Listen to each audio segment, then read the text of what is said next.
Through the years of schooling, I have learned where I stand and where I wish to stand both artistically and as a person. You see, in the beginning, freedom was limited, in the way that art, assignments, and students as beings were to follow certain rules.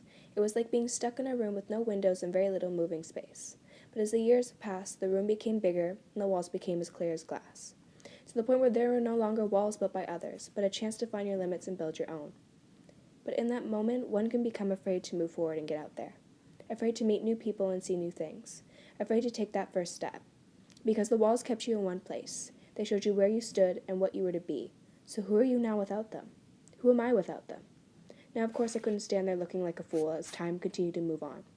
Instead, I took a deep breath and let the wind carry me off. Where it dropped me off in a classroom where other people were as confused as me.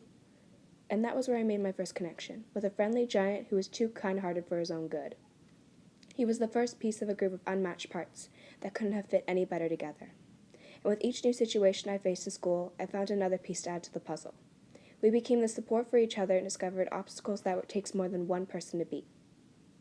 But there were still obstacles to discover and face outside of the group.